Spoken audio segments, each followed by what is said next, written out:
Senhor, mais uma vez, Pai, nós estamos na Tua presença em oração. Nós agradecemos ao Senhor porque o Senhor nos deu a Bíblia. E mais do que isso, o Senhor nos deu o Espírito Santo como professor dela. Nós agradecemos porque através da Tua palavra nós recebemos alimento, nós somos orientados, nós somos advertidos. A nossa mente é formada, transformada, instruída. E nós suplicamos, Senhor, para que hoje esse ministério poderoso do Espírito Santo ocorra. Que nós sejamos transformados, que nós recebamos de Ti um recurso. Nós vivemos, Senhor, da palavra que sai da Tua boca. Então nos sustenta essa noite, trazendo o alimento que nós necessitamos para continuar vivendo para a Tua glória. Nós pedimos isso tudo no nome do Senhor Jesus. Amém. Efésios capítulo 4, eu quero ler com os irmãos. Eu quero trazer nas próximas 2 semanas, ficou muito alto, baixa um pouco. Nós vamos, irmãos, essa semana e na próxima, trazer 2 mensagens em Efésios, e enquanto nós terminamos Gálatas, mas eu quero hoje trazer para os irmãos 2 mensagens em Efésios capítulo 4, focalizando na parte prática da carta, que vai a partir do verso 17. Irmãos, vocês sabem que a palavra de Deus, lá em Tito capítulo 2, versículo 11, diz que a graça de Deus se mostrou salvadora a todos os homens, educando-nos para que, renegadas toda a impiedade e as paixões, vivamos o presente século sensata, justa e piedosamente. O Evangelho de Jesus Cristo não foi dado apenas para perdoar os nossos pecados. O Evangelho tem como objetivo nos orientar. O Evangelho é pedagógico, o Evangelho nos educa. O Evangelho ensina o tipo de pessoa que nós devemos ser e aquele tipo de ser humano que nós não devemos querer ser. E é isso que eu queria mostrar para os irmãos hoje, nessa segunda parte da carta de Paulo aos Efésios. Os irmãos vão ver Paulo dizendo como nós devemos viver. Ele vai dizer basicamente como é que o Evangelho nos educa. Como é que o Evangelho forma na gente um novo ser. E esse assunto, irmãos, é da mais absoluta necessidade, porque vocês sabem que a palavra santidade, embora esteja na boca da maioria do povo evangélico, são poucos os que de fato conhecem o sentido dessa doutrina. Nós temos por várias semanas tratado desse assunto na escola dominical, e eu tenho repetidamente falado para os irmãos que há uma visão distorcida da santidade que se aproxima dela como se a santidade fosse uma espécie de um comportamento místico, que deixa você meio elevado, talvez com experiências estáticas, em alguns casos deixando você até meio esquisitão. Então hoje nós vamos ver o que significa santidade. E os irmãos vão perceber que a santidade não tem tanto a ver com experiências estáticas, mas muito mais com a formação de um caráter. E é isso que nós vamos ver hoje em Efésios capítulo 4, a partir do versículo 17. Os irmãos devem saber que essa carta de Paulo ela é dividida em 2 partes. Até o capítulo 3, o apóstolo Paulo fala mais daqueles aspectos doutrinários. Ele explica o Evangelho, ele diz por que ele foi preso. E agora, nessa parte prática, ele se ocupa de como o povo de Deus deve viver diante de tamanha salvação que foi dada pelo Senhor. Então nós vamos ler o texto todo, do 17 ao 24, depois nós vamos voltar, pontuando aqui, nos aproximando da passagem do que ela nos ensina. Efésios 4:17, a Escritura diz assim: Isto, portanto, digo e no Senhor testifico, que não mais andeis como também andam os gentios, na vaidade dos seus próprios pensamentos, obscurecidos de entendimento, alheios à vida de Deus por causa da ignorância em que vivem, pela dureza do seu coração, os quais, tendo se tornado insensíveis, se entregaram à dissolução para com avidez cometerem toda sorte de impureza. Mas não foi assim que aprendestes a Cristo, se é que de fato tendes ouvido e nele foste instruídos, segundo é a verdade em Jesus, no sentido de que, quanto ao trato do passado, vos despojeis do velho homem, que se corrompe segundo as concupiscências do engano, e vos renoveis no espírito do vosso entendimento e vos revistais do novo homem, criado segundo Deus, em justiça e retidão, procedentes da verdade. Amém. Nós poderíamos dizer que a ideia básica dessa passagem é mostrar como nós devemos viver. E nós poderíamos dividir esse parágrafo todo em duas ideias. Primeiro, Paulo vai dizer como nós não devemos viver, e depois dizendo como nós devemos viver. Então, primeiro ele faz uma abordagem mais negativa, mostrando o que nós não devemos querer ser, e depois ele vai falar sobre o tipo de pessoa que nós devemos desejar ser em Cristo Jesus. Então, o que ele fala aqui sobre o que nós não devemos ser? Ele diz, irmãos, em primeiro lugar, que nós não deveríamos querer ser semelhantes aos gentios. É isso que ele diz no verso 17. Isto, portanto, digo e no Senhor testifico, que não mais andeis como também andam os gentios. A pergunta aqui seria, o que significa gentil? Quem são os gentios? Nos tempos bíblicos, na época do Novo Testamento, a palavra gentil era utilizada para se referir a todos aqueles povos que estavam debaixo da autoridade do Império Romano e que não eram judeus. Então, gentios incluíam dezenas de civilizações, todas elas, como eu disse, debaixo da tutela de Roma. E algumas vezes esses gentios eram chamados de gregos, né? Isso às vezes confunde um pouco a gente, porque nós estamos acostumados com o mapa da Grécia, e falar de gregos seria falar dos povos que moravam ou que moram na Grécia. Mas, na verdade, a palavra grego era uma palavra ampla também, porque nos tempos do Novo Testamento, toda a cultura, toda a filosofia, ela havia sido formada a partir dos valores da Grécia. Até os historiadores dizem que, embora os romanos tenham conquistado a Grécia militarmente, culturalmente falando, foram os gregos que conquistaram os romanos. Então essa cultura grega havia se espalhado pelo mundo inteiro, graças ao imperador Alexandre o Grande, e se tornou comum todas aquelas pessoas que haviam sido influenciadas pela cultura grega serem chamados de gregos, mesmo sem ter nascido especificamente no país, ou naquela nação, né? O conceito de país é mais aqui para o século 17. Os efésios, irmãos, faziam parte desse grupo. Os efésios faziam parte dessa comunidade gentílica.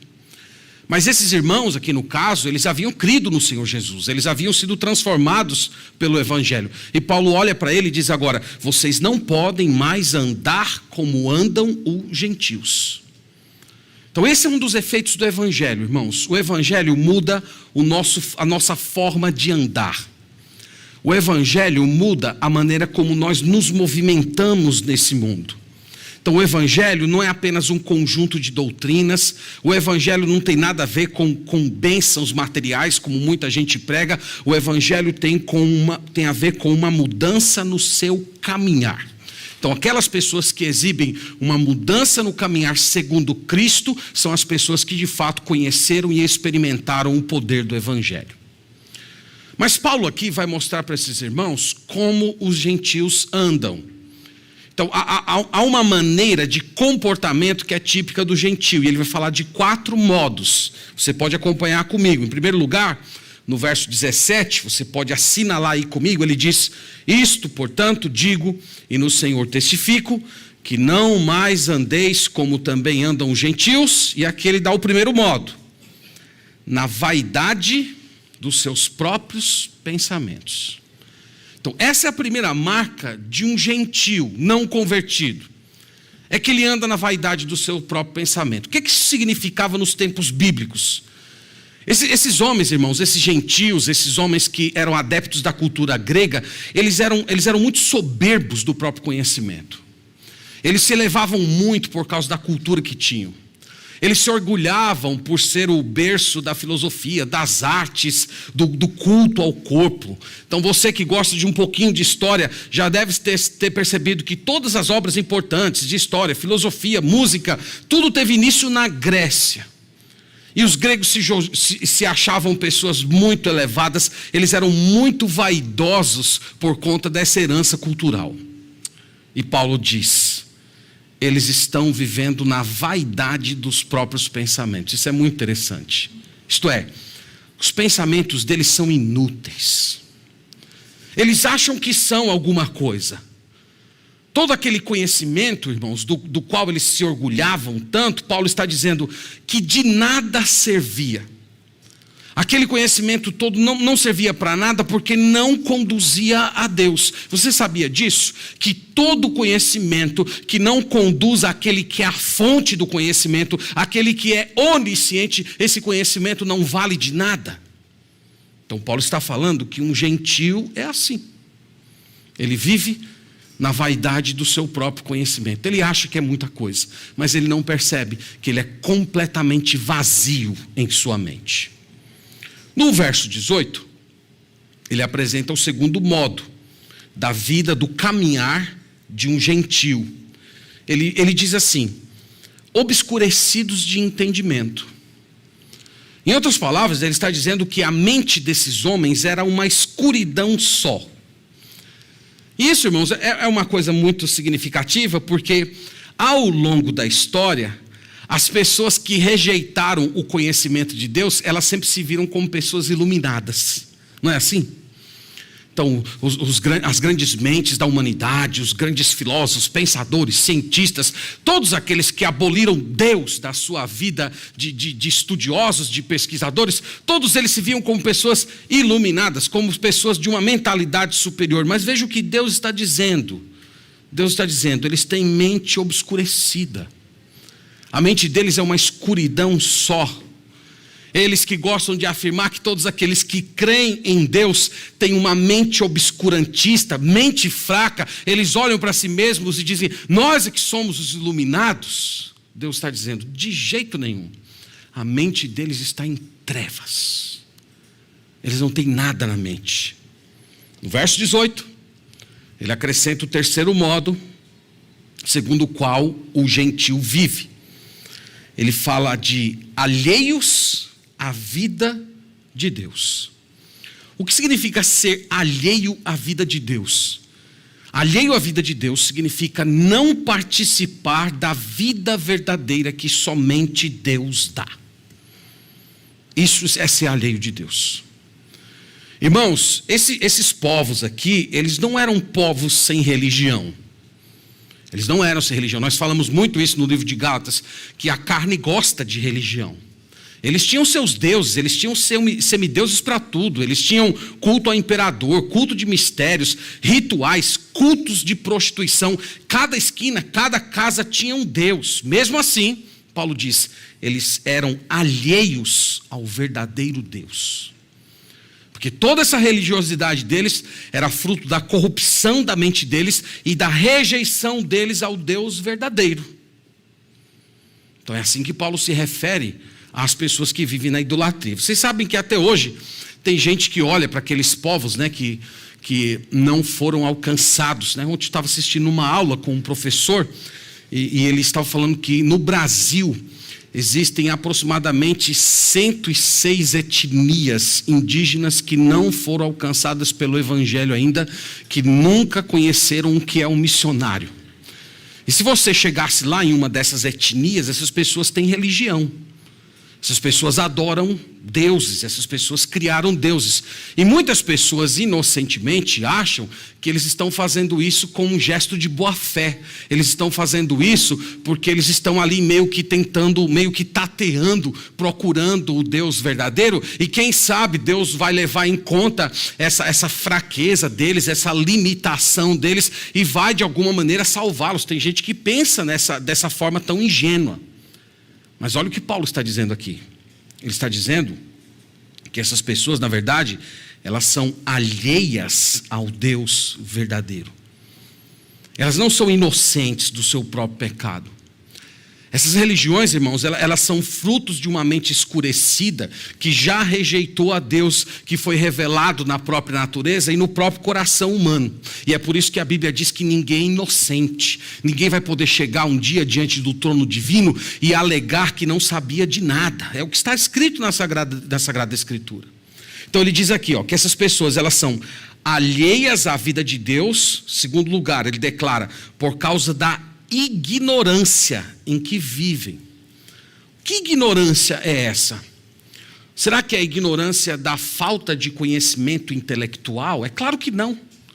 Nós vimos que, para os padrões da época, esses homens, na sua maioria, eram homens elevados. Ele está falando do conhecimento de Deus. Ele está falando do conhecimento da vida eterna. E ele diz que esses homens, eles eram ignorantes pela dureza do coração. Então, foi a dureza do próprio coração deles que fez com que eles se tornassem ignorantes a respeito do Deus verdadeiro.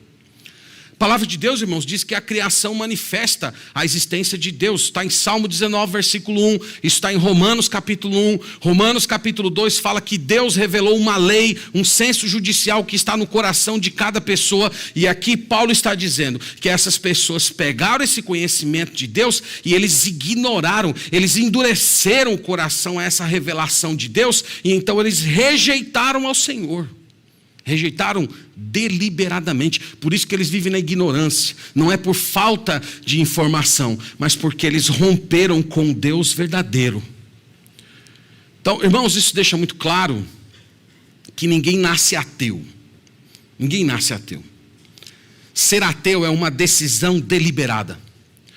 O Charles Spurgeon uma vez falou que ser ateu era uma coisa muito estranha, porque nem os demônios são ateus. Até os demônios acreditam na existência de Deus.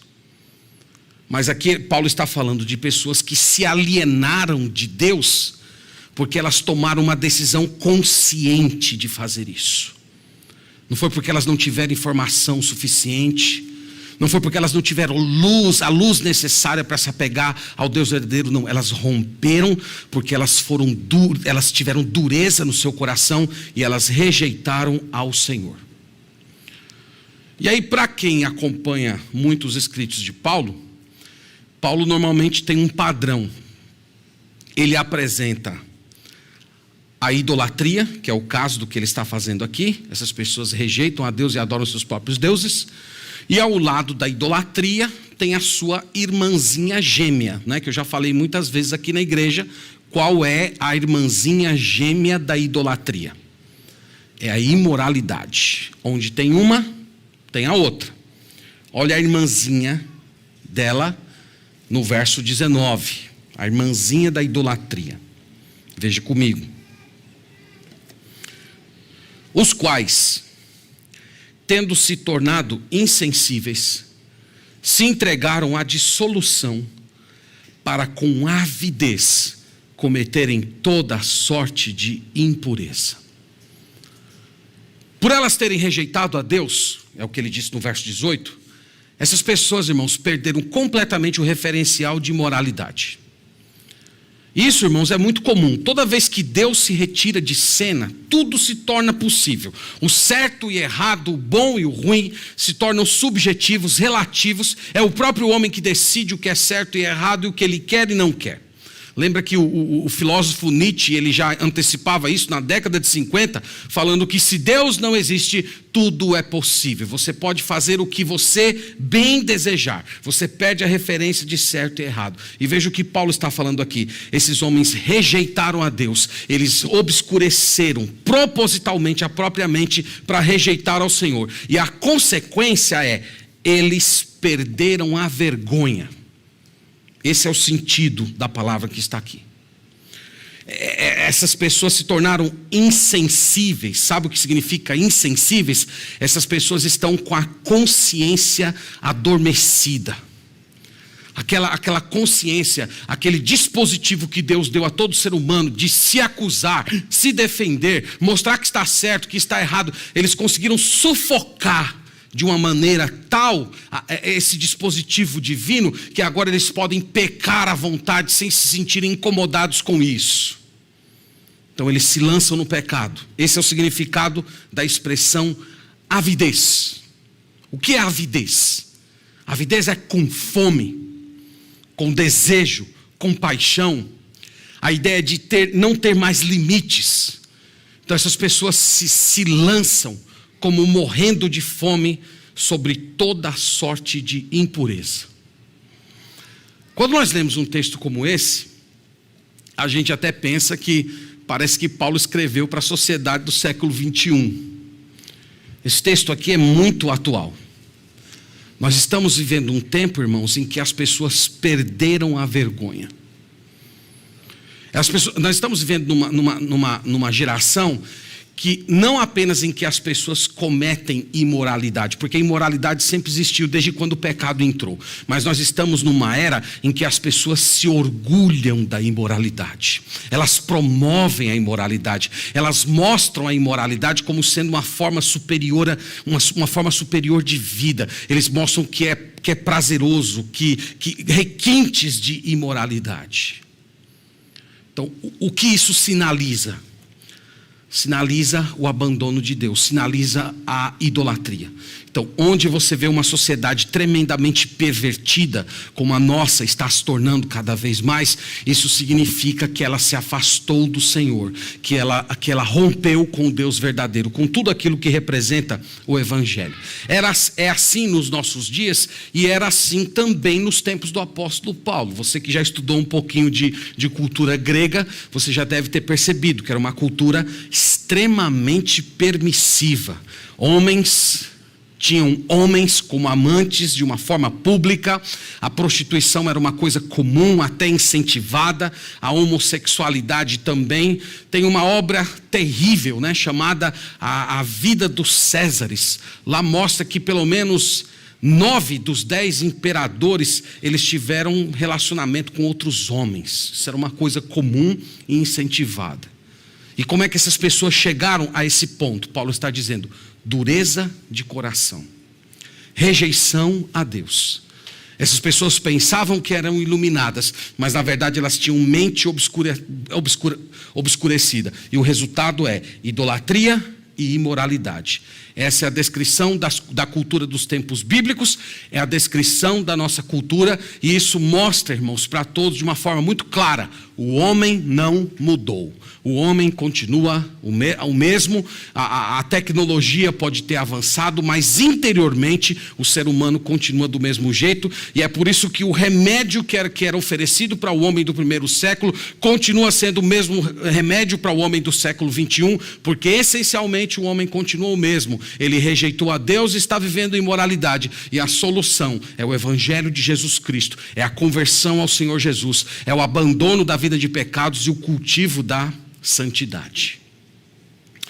Lembre-se que Paulo está escrevendo isso para uma igreja, e ele está dizendo para uma igreja, ele está apontando o modo como o gentio caminha, e ele diz: vocês que são igreja de Cristo, vocês não podem caminhar dessa maneira. A movimentação de vocês nesse mundo não pode ser mais desse jeito. Vocês não podem ser mais pessoas de mente obscurecida. Vocês não podem ser pessoas mais que vivem deliberadamente no pecado. Vocês não podem ser como pessoas que perderam a vergonha na cara, que se orgulham dos seus próprios pecados. Vocês não podem viver como pessoas distantes de Deus, alheias dele. Esse é o modo de viver dos gentios. Então isso tem nada a ver com o povo de Deus. Onde você encontrar alguém que se diz crente e vive dessa maneira aqui, essa pessoa, ela não tem o Espírito Santo de Deus, ela está enganada, essa pessoa é cristão nominal, essa pessoa está perdida, embora esteja dentro de uma igreja evangélica. E esse é o pior tipo de perdido que tem. Então não andem como os gentios andam, é a primeira exortação. A segunda é como nós devemos andar. Então agora aqui é a abordagem positiva. Nós devemos andar, Paulo diz, segundo Cristo. Verso 20 ele fala assim: mas não foi assim que aprendestes a Cristo. Então o povo de Deus aprendeu um outro caminhar. O povo de Deus se movimenta de uma maneira diferente. O povo de Deus se movimenta segundo Cristo. O povo de Deus foi atingido pelo Evangelho. O Evangelho é aquela mensagem básica que fala que Cristo Jesus morreu pelos nossos pecados e ressuscitou ao terceiro dia. E esses Efésios aqui, Paulo está dizendo, eles foram instruídos nessa mensagem, eles foram orientados a partir desse Evangelho. Eles ouviram como é que uma pessoa que está em Cristo se comporta, como é que uma pessoa deve viver. No verso 21, ele fala assim: se é que de fato o tendes ouvido, e nele foste instruídos, segundo é a verdade em Cristo Jesus. Aqui parece que o apóstolo Paulo meio que está colocando em dúvida a conversão deles, né? Numa primeira leitura ele dá essa ideia. Mas ele está falando, irmãos, que o ouvir não é um mero escutar. Se é que vocês ouviram, não é simplesmente o escutar uma mensagem, escutar a respeito de Jesus. É o ouvir de se comprometer. É o ouvir da aceitação. É o ouvir de você tomar aquela mensagem para você dizer: isso aqui de hoje em diante é meu. E esse exercício aqui é um exercício muito útil para todo cristão. Será que eu estou em Cristo? Será que eu pertenço a Cristo? Será que eu ouvi com a mente, com o coração? Será que eu ouvi no sentido de fato acolher Cristo como o meu Senhor? É muito importante você fazer esse tipo de autoexame. É muito importante você fazer esse tipo de autoexame com seus filhos. De vez em quando, você chamar seus filhos para conversar. Você creu em Jesus? Você continua afirmando que Jesus Cristo é seu Salvador? Especialmente nós que somos pais e já geramos filhos e que cresceram no Evangelho. Às vezes os nossos filhos, eles não vão ter aquela experiência de uma ruptura radical com o mundo, como aconteceu na história de muitos de nós, que durante anos vivemos no pecado deliberado, e no dia em que entregamos a vida a Jesus, nós experimentamos uma mudança radical de vida. E às vezes nós contamos isso na forma de testemunho, e nossos filhos ali se sentem meio perdidos, né? Mas eu nunca passei por isso, eu não senti essa mudança radical na minha vida. Eu simplesmente nasci na igreja, cresci na igreja e eu nunca tive essa experiência, esse encontro que me pareceu virar de cabeça para baixo. Então, lembre-se que para nós que temos filhos que foram criados no Evangelho, o mais importante não é você saber marcar junto com eles o dia em que alguma coisa semelhante a uma conversão aconteceu na vida deles. O mais importante é você perguntar para o seu filho, para a sua filha hoje: você continua crendo que Jesus Cristo é o seu único Salvador?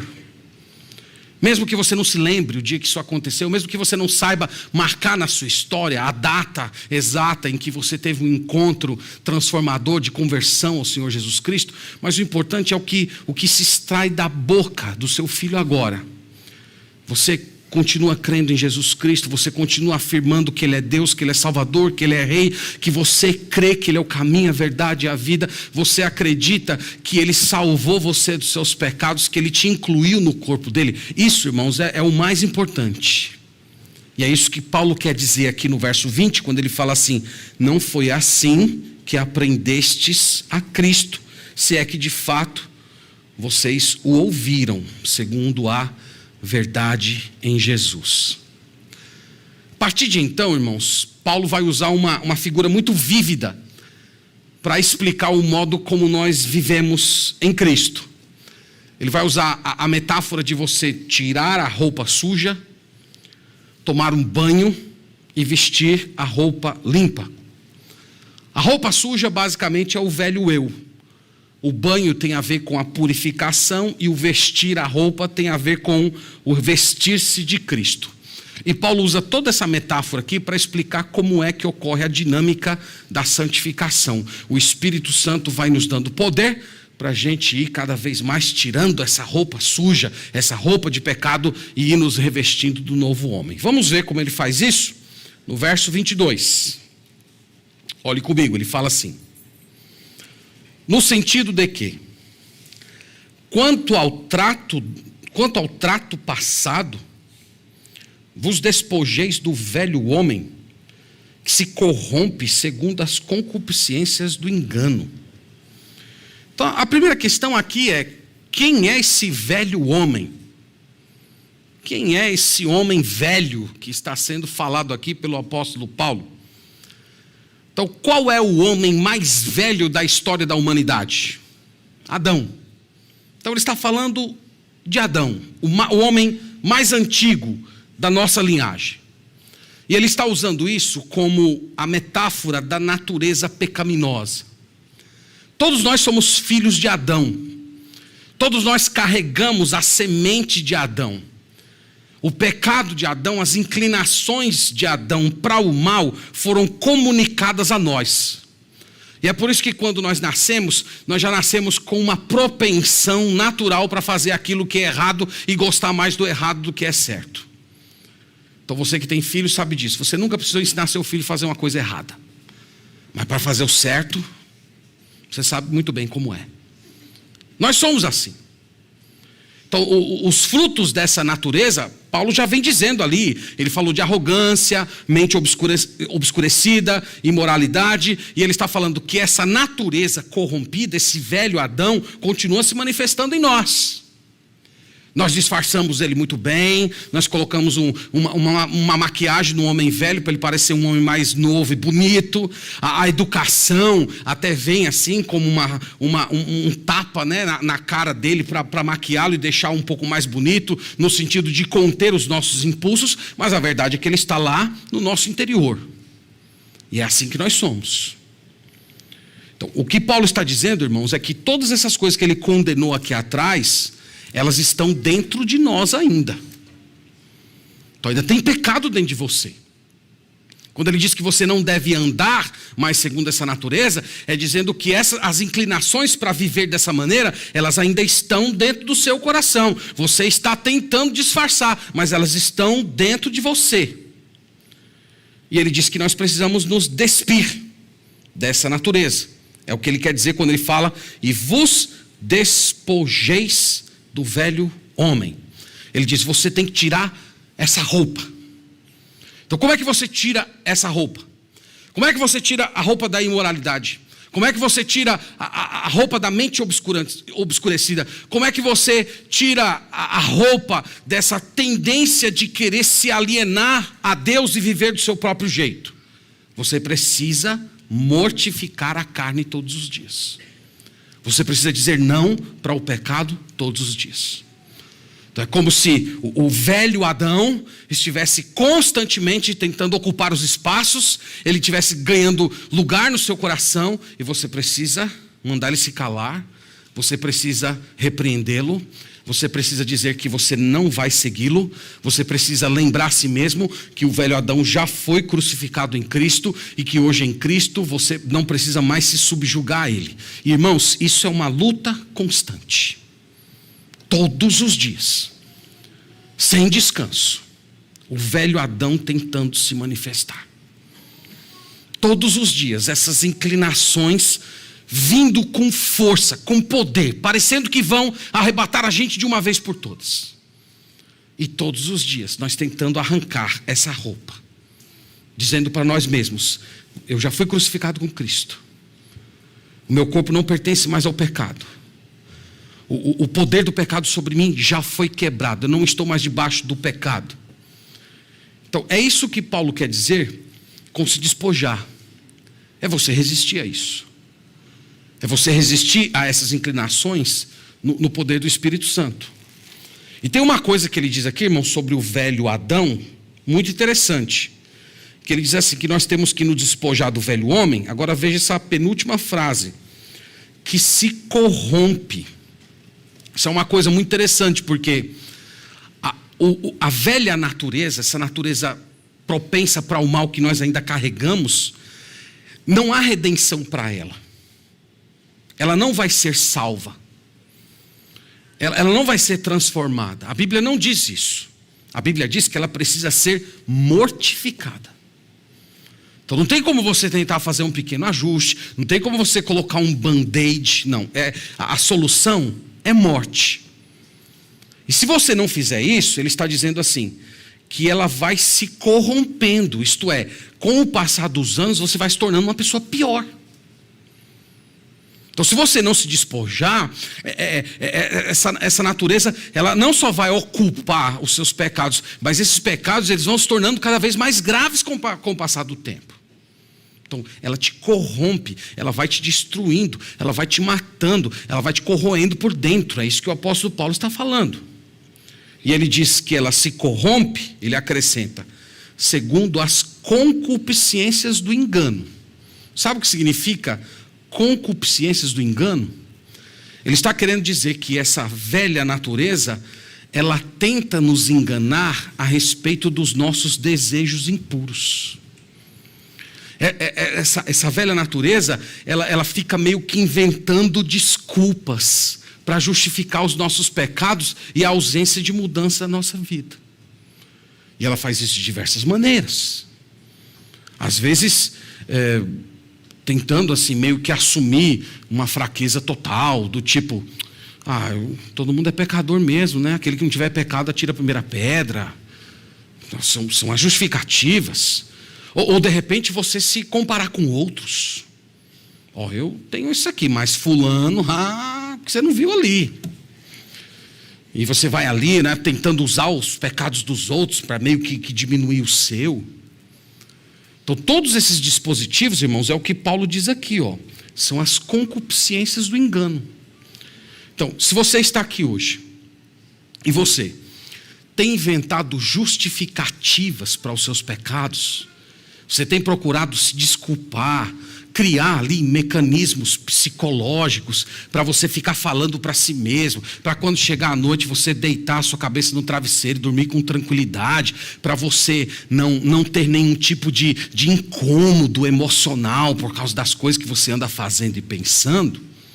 Isso é sinal de que você já está em processo de corrupção. Isso é sinal que o engano já está ocupando o lugar que deveria ser da persuasão do Espírito Santo. O Espírito Santo, ele veio para ficar impactando seu coração, incomodando você a mudar de vida. Mas o engano faz com que essa obra do Espírito Santo seja apagada. Então, se você está nessa condição, isso indica um estado grave da sua alma. Você está sendo corroído pelo engano. Então Paulo diz, a solução é tirar essa roupa.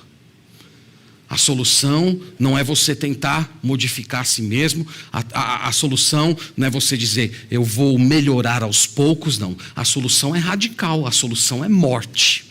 A solução é tirar essa roupa de uma vez por todas. Essa ideia de que você vai abandonando aos pouquinhos é simplesmente o pecado tentando ganhar mais algum tipo de fôlego para se fortalecer. Tudo isso é engano. É engano do seu próprio coração. É o engano do seu velho eu. É o velho Adão tentando se manter casado com você. Então é isso que Paulo está dizendo. No verso 23, vamos até lá. Ele diz o que nós temos que fazer. Aqui eu chamei de banho. A roupa para ser tirada. O verso 23 é o banho. Ele fala assim: e vos renoveis no espírito do vosso entendimento. Isso é muito interessante, irmãos, porque ele não fala para você renovar o entendimento. Ele fala para você renovar o espírito do entendimento. Qual é a ideia? É como se por trás da sua mente houvesse um espírito. A palavra espírito aqui, evidentemente, é metafórico. É só para dizer assim que não é necessariamente o que você pensa, mas é o que orienta o seu pensamento. Então o espírito é a orientação da sua mente. Então ele está falando, se você quer mudar, você precisa de uma nova orientação psicológica, para usar uma palavra da moda. E aqui eu quero puxar um fio para falar de uma coisa muito interessante, porque vocês sabem que boa parte do movimento evangélico hoje, quando fala de santidade, eles entendem que o pensamento, se você de alguma maneira utilizar o recurso de pensamento na sua vida cristã, isso meio que engessa a sua espiritualidade. Então, para você ter uma vida plena, para você ter fervor, para você ter renovação interior, para você experimentar o poder de Deus, você meio que tem que apagar a sua mente, porque a mente impede você de viver, de amar, de sentir. Mas veja o que Paulo está falando. Você precisa de uma orientação nova para a sua mente. Isto é, a mente ela é fundamental no processo de santificação.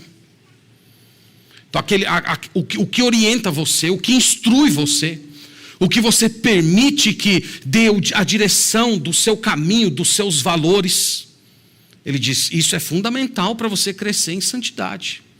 Então você precisa entender que você tem um velho Adão dentro de si, você precisa entender como ele funciona, você precisa entender como é o modus operandi dele, e você precisa arrumar uma nova orientação para a sua cabeça. E ele diz, é assim que você cresce em santidade. Então você precisa da mente para a santificação. A santificação não tem a ver apenas com emoções. Aliás, eu diria que tem pouco a ver com emoções, pode incluir emoções, mas ela tem mais a ver com a orientação da sua mente. Você é orientado pelo Espírito Santo de Deus ou você é orientado por sua própria carne? O que é que determina os seus valores? A Sagrada Escritura ou os seus próprios conceitos? São nessas coisas, irmãos, que nós entendemos o que é a verdadeira santidade. E Paulo está dizendo que à medida que a sua mente vai sendo transformada, à medida que você permite que o Espírito Santo de Deus seja o professor da sua consciência, sua conduta vai sendo transformada, você vai pensar como Cristo, reagir como Cristo, você vai se portar como Cristo e você vai ser uma pessoa santa nesse mundo. Então esse é o banho. O banho é a transformação da orientação da sua mente. Chegamos no verso 24, por fim. No verso 24, ele fala da nova roupa. E vos revistais do novo homem, criado segundo Deus, em justiça e retidão, procedentes da verdade. Se o velho homem é Adão, o novo homem é quem? É Jesus, é Cristo. Então, aqui Paulo está falando de uma nova humanidade. Hoje, meus irmãos, nós estamos vivendo num mundo em que há duas humanidades. Há aqueles que estão em Adão e aqueles que estão em Cristo. Jesus Cristo é o primeiro de uma nova humanidade. Do mesmo jeito que Adão veio sendo o primeiro de uma certa humanidade, Jesus Cristo veio inaugurando uma nova humanidade. Eu já falei aqui na igreja que as pessoas dizem que o povo de Deus é o povo atrasado, mas é justamente o contrário. Nós somos os homens do futuro. Nós somos o povo que vai povoar o novo céu e a nova terra. Nós somos a humanidade que vem sendo criada a partir de Cristo.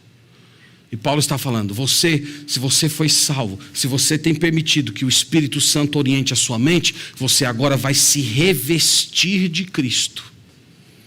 Então, tirando a roupa suja e vestindo a roupa limpa. É um único movimento só. São dois aspectos de um único movimento espiritual. Dizendo não para o pecado e sim para Deus.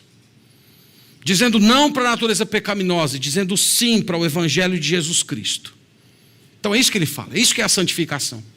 A santificação é você se revestir de Cristo. Isto é você buscar um padrão de vida de semelhança com o Senhor Jesus Cristo. Se você faz isso, você é uma pessoa, aos olhos de Deus, santa. Agora, como é que você veste essa roupa? Você veste essa roupa através das disciplinas espirituais. Você veste essa roupa através da oração. Você veste essa roupa através da meditação nas Escrituras. Você veste essa roupa congregando, ouvindo a palavra, louvando a Deus, servindo ao Senhor, evangelizando pessoas, comunicando o Evangelho para aquelas pessoas que ainda não creram no Senhor. Você se veste dessa roupa, instruindo pessoas com aquilo que Deus já tem ensinado. Você compartilhando a sua fé, as suas experiências com seus irmãos, ouvindo aquilo que Deus tem feito na vida dos seus irmãos. Então esse ambiente de santa comunhão, é assim que nós vamos sendo revestidos de Cristo. Então, se você não tirar tempo, se você não investir nisso, você não vai se revestir do novo homem. Então isso é algo, irmãos, nós falamos um pouco disso hoje na escola dominical, que requer esforço. Se revestir de Cristo requer esforço. Não basta você passar a semana inteira só cuidando de todos os seus interesses desse mundo, sem olhar para a sua alma e achar que você veio nos cultos dominicais aqui da igreja, isso é suficiente para você se revestir do novo homem. Irmãos, você vem à igreja uma vez por semana, mas o velho Adão está operando em você 24 horas por dia. É uma luta em glória. Você tem que se revestir de Cristo em todo o momento. É uma disciplina, é uma luta diária, constante, ininterrupta. Ela só vai ser encerrada no dia em que Jesus Cristo voltar. Meus irmãos, eu espero que tenha ficado bem claro para todos nós hoje que há diferenças muito claras entre os discípulos de Cristo e aqueles que são gentios. Eles não são apenas diferentes, eles são opostos. Eles fazem parte de humanidades diferentes. Eles possuem maneiras diferentes de encarar o mundo, de ver a eternidade, de viver. Então você não pode se iludir que eles são a mesma coisa e que Deus não vai fazer as devidas separações no dia do juízo final.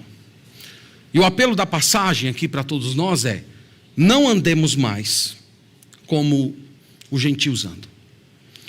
Não podemos viver como eles viveram. Nós temos que andar segundo Cristo. Isso aqui é uma balança para você pesar a sua condição diante de Deus. Onde é que você está com respeito a isso? Você é uma pessoa que está comprometida a se vestir de Cristo todos os dias? Ou você é uma pessoa obscurecida de entendimento, que tem permitido que o velho Adão oriente sua consciência? Que está se corrompendo no pecado, inventando desculpas para si mesmo para continuar vivendo como sempre viveu. Isso pode sinalizar uma coisa terrível. Isso pode sinalizar que é possível que você ainda não tenha crido verdadeiramente no Senhor Jesus Cristo. Então essa noite você precisa definir a que povo você pertence. Quem é o seu pai? A quem você está ligado? Quem é que encabeça a humanidade a quem você pertence? Você é de Cristo?